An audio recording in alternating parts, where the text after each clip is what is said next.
Good morning, everyone. In this week's Torah portion, we have the final 3 plagues, and then the preparation for the exodus from Egypt. And the first mitzvah ever given to the Jewish people as a Jewish nation is in this week's Torah portion. God tells the Jewish people, this month, Rosh Chodesh Nisan, shall be for you the first of all Jewish months.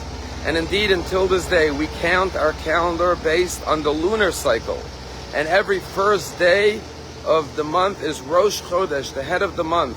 Just like you have Rosh Hashanah, the head of the year, every month you have Rosh Chodesh, the head of the month. And this is the first mitzvah given to the Jewish people.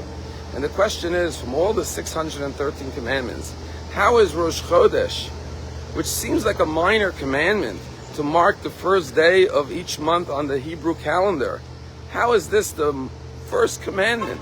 What is so significant about Rosh Chodesh that makes it the first commandment of the month? Incidentally, I invite you to experience something that you may have never experienced. You know, everyone knows what the word Kiddush means, sanctification. That's the Kiddush on the cup of wine that we say on Shabbat. But there's something called Kiddush HaChodesh, the sanctification of the month, which is done over the moon. And this Saturday night, which is the first Saturday after the 7th day of the month, we go outdoors following the services, and the congregation stands on the corner of County Road and Sunset Avenue with prayer books. We look up at the moon and we say a prayer sanctifying the moon, because our rabbis say the Jewish people are like the moon. The moon isn't consistent in its size like the sun all year round, but rather it waxes and wanes each month. And that's the story of the Jewish people. We wax and wane, and sometimes at the end of the month we're invisible like the moon in the dark sky, and then suddenly there's a rebirth. But I want to share with you a thought from Rabbi Nachman of Breslov, why Rosh Chodesh is the first commandment of the month. He says, when you look at the sky at the end of the month, it's black, it's dark, but suddenly there's a little sliver of light. And when that sliver of light appears, we celebrate and we say it's Rosh Chodesh. And he says, so too in our lives, sometimes there's blackness, there's darkness, there's sadness, there's depression. But then we notice a little sliver of light.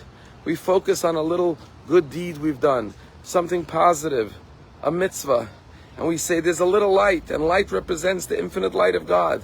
And then we say, as long as there's a little bit of light, that light can grow and grow to the fullness of the moon. And therefore the message of Rosh Chodesh is, always look for a little bit of light within yourself, within others, and then celebrate that little bit of light, because that's the story of the Jewish people. That's the story of the birth, the rebirth of the moon, each and every month.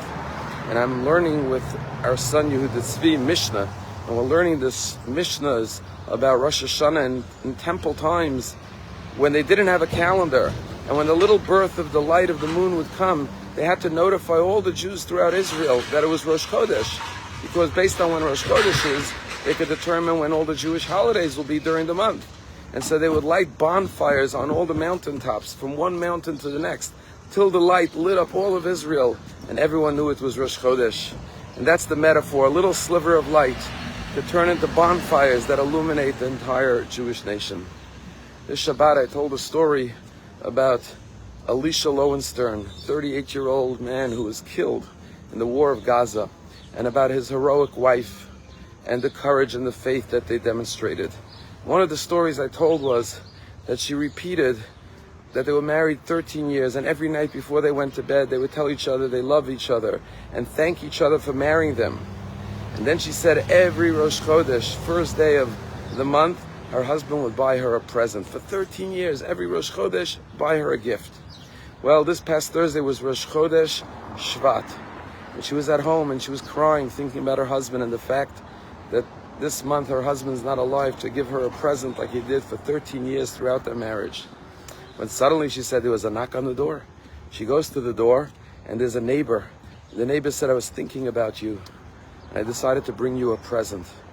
And she hands her a gift box and she opens it up, and it's a beautiful gold necklace. And she said she looked up to heaven and she said, Elisha, who has a husband like you, who sends her presents from heaven?